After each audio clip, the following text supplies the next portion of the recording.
Hello friends, welcome to my channel. आज हम लोग बात करते हैं कि पीएचडी के कौन से ऐसे 3 टॉपिक हैं जिसको मैंने ये काफ़ी दिन से मैं सोच रही थी कि इस पे मैं वीडियोस बनाऊंगी, क्योंकि बहुत सारे बच्चों के यहाँ पे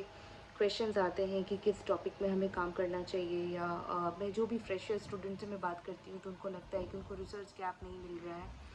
तो इसमें मैं आज के वीडियो में आज मैं ये बताऊंगी कि कौन सा जो नीश टॉपिक है जो काफ़ी ज़्यादा इसका कंटेम्प्रेरी रेलेवेंस होगा अगले 10 साल के लिए। तो सबसे ज़रूरी बात मैं यहाँ पे पॉइंट आउट ये करना चाहूँगी, क्योंकि बहुत सारे बच्चे जो हैं ब्रॉड टॉपिक ढूंढ लेते हैं, उसके बाद ब्रॉड टॉपिक ढूंढने के बाद जब वो कभी भी मेरे हिसाब से बस वो लिटरेचर पढ़ना स्टार्ट कर देते हैं। ठीक है, तो आपको क्या करना चाहिए कि जब भी आप किसी टॉपिक में जब आप एक्सप्लोर करना चाह रहे हैं, या इस टॉपिक में जब आप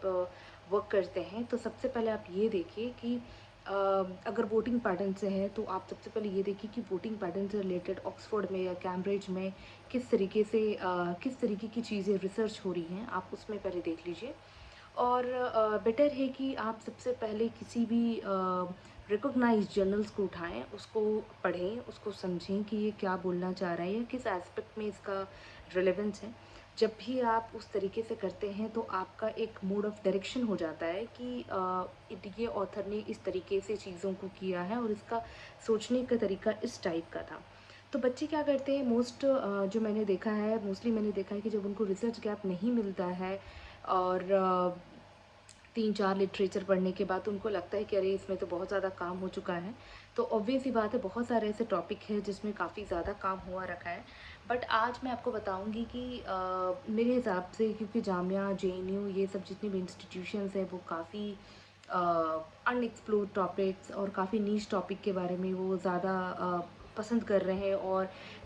इस टॉपिक को ज़्यादा सिलेक्शन होने के चांसेस होते हैं। तो सबसे पहले तो ये है कि आप कभी भी किसी टॉपिक को लें तो उसमें ज़्यादा से ज़्यादा लिटरेचर पढ़ें, और अगर आप ज़्यादा से ज़्यादा लिटरेचर पढ़ेंगे तो सबसे ज़्यादा चांसेस है कि आपके अच्छे रिसर्च गैप्स निकल कर आएंगे। तो जब भी आप लिटरेचर पढ़ते हैं तो ये मत सोचें कि अरे इसने इस तरीके से काम रखा है तो इसका रिसर्च गैप नहीं है। नहीं, उसमें भी आपको रिसर्च गैप मिलेगा। बशर्ते ये डिपेंड करता है कि आप कितने डिफरेंट एस्पेक्ट्स ऑफ चीज़ों को देख रहे हैं और कितने लेंस से देख रहे हैं। क्योंकि जब भी आप एज अ रीडर, जब आप किसी चीज़ को पढ़ते हैं तो आपका एक लेंस बन जाता है, कि आपकी एक लेंस होती है किसी चीज़ को देखने का। राइट, हो सकता है कि वो जो ऑथर है वो उस तरीके से ना देख रहा हो, और आपके दिमाग में डिफरेंट डिफरेंट सवाल, जब भी डिफरेंट सवाल होता है या आता है तो उसको नोट डाउन करें अपने कॉपी में और उसके आंसर्स ढूंढना शुरू करें। क्योंकि जब आप लिटरेचर पढ़ के जब आप क्वेश्चंस करते हैं तो इससे ज़्यादा लगता है कि आपको रिसर्च गैप मिलने के चांसेस ज़्यादा होते हैं। तो अब आज मैं आपको बताऊंगी कि जो भी बच्चे जो लिटरेचर मान लीजिए रीड कर रहे हैं और उनको रिसर्च गैप नहीं मिल रहा है, तो उस टॉपिक को ना छोड़ें, उस टॉपिक में ही लगे रहें। उस टॉपिक में 50-60 लिटरेचर दो भी है, उसमें अच्छे से काम करें ताकि आपको एक प्रॉपर रिसर्च गैप मिले। ये पहली बात मैं आपको एम्फोसाइज़ करना चाहूँगी, क्योंकि हर टॉपिक रिसर्चेबल है। मैं आपको ये बताना चाह रही हूँ इस वीडियो के थ्रू। दूसरा, आज जो सबसे इम्पॉर्टेंट है इस वीडियो को बनाने का, कि कौन से ऐसे 3 नीश टॉपिक है जिससे में हमें काम करना चाहिए। तो मैं आज आपको बताऊंगी कि पहला जो मैंने चूज़ कर रखा है वो मुर्मू प्रेसिडेंसी के बारे में है, और किस तरीके से जो द्रौपदी मुर्मू की जो प्रेसिडेंसी रही है और किस तरीके से दलित वुमेन का इकोनॉमिक एम्पावरमेंट हो रहा है, जिसमें आप 2 एरिया ले सकते हैं, स्पेशली झारखंड और उड़ीसा जैसे एरिया को आप ले सकते हैं। तो बेसिकली आप यहाँ पे क्या इन्वेस्टिगेट करेंगे पहले इसमें कि जो मुर्मू की जो ट्राइबल दलित इंटरसेक्शनल आइडेंटिटी के बारे में आप बात करेंगे, और किस तरीके से ये जो इनकी जो इंटरसेक्शनल आइडेंटिटी है, खास करके कास्ट, क्लास, जेंडर, जो भी आप एस्पेक्ट में लें, किस तरीके से शेप कर रही है नेशनल स्किल प्रोग्राम को, जिसमें आप पीएमकेवीवाई ले सकते हैं, स्कीम के बारे में आप पढ़ सकते हैं। और बेसिकली ये जो स्कीम है किस तरीके से जो कम्युनिटी है, स्पेशली जो वुमेन्स है इस कम्युनिटी की, स्पेशली जो दलित वुमेन जो इस एरिया में बिलोंग करती हैं, ट्राइबल, सॉरी, उड़ीसा जैसे एरिया में, तो किस तरीके से यहाँ पे इनका जो इथिकल डिजिटल ट्रेनिंग जो हो रहा है सस्टेनेबल लाइवलीहुड के लिए, इसमें 2 एरिया में आप कंपेयर कर सकते हैं। तो ये इसलिए मैं टॉपिक बोल रही हूँ क्योंकि इस टॉपिक में मुझे लगता है मुर्मू की प्रेसिडेंसी के बाद कुछ चेंजेस आए हैं, कुछ नया आपको खोजने को मिलेगा, ठीक है। आप इसमें बहुत सारे एस्पेक्ट भी जोड़ सकते हैं। एस्पेक्ट के तौर पे मैं आपको ये बताना चाह रही हूँ कि अगर आप 2 एरिया लेकर काम करेंगे तो इसमें आपको कुछ चीज़ें प्रॉस एंड कॉन्स दोनों तरीके से नज़र आएंगी, ठीक है। हो सकता है झारखंड में कुछ बढ़िया तरीके से काम हो रहा है और उड़ीसा में नहीं हो रहा है, तो ये काफ़ी, मुझे लगता है कि ये काफ़ी नीश टॉपिक है। दूसरा मैं आपको ये बताना चाहूँगी कि जो एसआईआर से रिलेटेड जो टॉपिक है, स्पेशली स्पेशल इंटेंसिव रिवीजन पे, तो एसआईआर आप लोग जैसा कि जानते हैं कि एसआईआर अभी हो ही रहा है, बहुत सारे स्टेट्स में हो रहे हैं, तो इसमें आप मोबिलिटी पे काम कर सकते हैं, डॉक्यूमेंटेशन, सिटीजनशिप से रिलेटेड इनके अच्छे टॉपिक्स बनेंगे। और किस तरीके से जब आप मल्टी कल्चरल सिटीजनशिप के बारे में जब आप बात करते हैं तो इसमें आई एम यंग के बारे में आप पढ़ सकते हैं, तो किस तरीके से जो इसमें इंक्लूजन एंड एक्सक्लूजन का जो पूरा प्रोसेस है इसके बारे में भी आप पढ़ सकते हैं, आइडेंटिटी पॉलिटिक्स के बारे में आप पढ़ सकते हैं, इसमें बहुत सारे एस्पेक्ट जुड़ जाते हैं, ठीक है। जब भी आप एसआईआर इतना ज़्यादा नीच टॉपिक है कि इसमें अब रिसर्च पेपर्स, बढ़िया बढ़िया रिसर्च पेपर्स इसमें लिखना स्टार्ट होंगे, क्योंकि हर एक एरिया का अपना प्रॉस एंड कॉन्स है, सिटीजनशिप से रिलेटेड चीज़ें निकल कर आ रही हैं, तो एक कंपैरेटिव एनालिसिस आप कर सकते हैं डिफरेंट स्टेट में,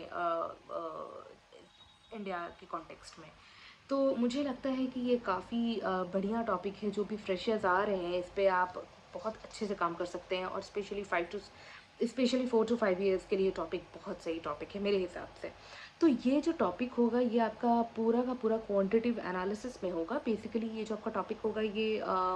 इसमें आपको स्टैटिस्टिकल एंड मेथोडोलॉजिकल जो भी अप्रोच होंगे ये काफ़ी ज़्यादा क्वांटिटेटिव बेसिस पे होगा। थ्योरेटिकल अप्रोच तो होंगे ही होंगे, और क्वांटिटेटिव बेसिस पे आपको बहुत सारे मेथड्स आपको सीखने और समझने की ज़रूरत है इस पूरे टॉपिक में। अगर आप क्वांटिटेटिव मेथड में और आप एम्पिरिकल बेसिस पे अगर आप काम नहीं करते हैं या फिर आप करना नहीं चाहते, तो इस टॉपिक को बिल्कुल ना लें, बिकॉज़ ये टॉपिक पूरे का पूरा क्वांटिटेटिव मेथड पे बेस्ड है, राइट। तो इसमें आप मुझे लगता है गिग वर्कर्स, माइग्रेंट वर्कर्स में काफ़ी अच्छा काम कर सकते हैं। जो इकोनॉमिक्स के स्टूडेंट है वो इकोनॉमिक एस्पेक्ट में देख सकते हैं कि उनका सीजनल एम्प्लॉयमेंट में किस तरीके से इम्पैक्ट पड़ रहा है, क्योंकि बंगाल्स में भी जो भी एसआईआर हुआ था और इस टाइम पे उनका, मतलब आप समझ सकते हैं कि लेबर वेजेस से रिलेटेड आप कर सकते हैं, तो ये काफ़ी डिफरेंट एस्पेक्ट है। तो मैं जो आपको बता रही हूँ आज, मैं आपको पॉलिटिकल साइंस के बारे में बता रही हूँ कि आप सिटीजनशिप से रिलेटेड देख लीजिए, आइडेंटिटी पॉलिटिक्स से रिलेटेड देख लीजिए, मल्टी कल्चरल सिटीजनशिप से रिलेटेड देख लीजिए, तो इसके डिफरेंट डिफरेंट वोटिंग पैटर्न से आप देख लीजिए, बहुत सारे एस्पेक्ट है इसके। थर्ड मैं आज आपको ये बात करूँगी कि जो कॉरपोरेट गवर्नेंस है स्पेशली, और कास्ट कास्ट और कॉरपोरेट गवर्नेंस स्पेशली, जो सीएसआर है,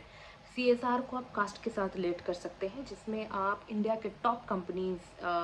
के बारे में आप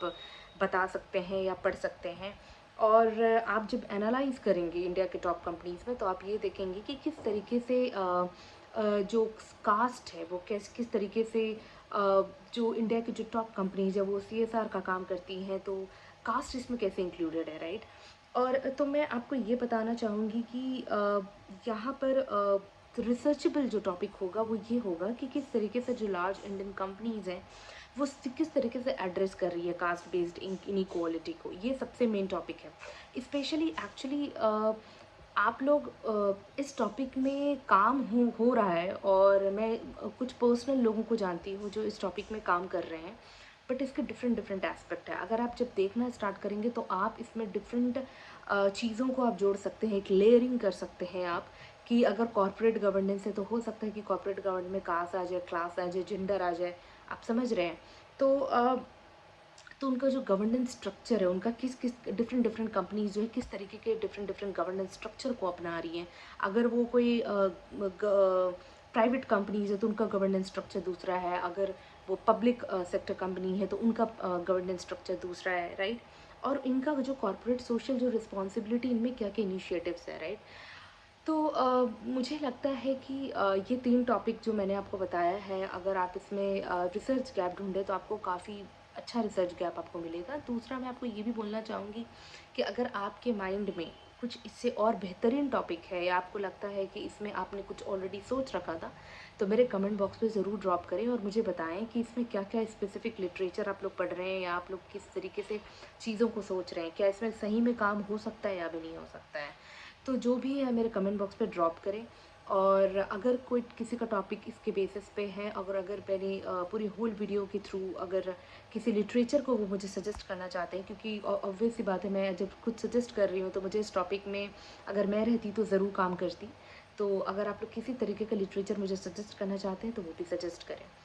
एंड जामिया का अभी सबसे इम्पोर्टेंट मैं ये भी इन्फॉर्मेशन देना चाहती हूँ कि जामिया की इंटरव्यू की डेट्स आई थिंक आ गई है, तो आप लोग इंटरव्यू के लिए भी प्रिपेयर हो जाएं। जैसा कि मैंने आपको बताया था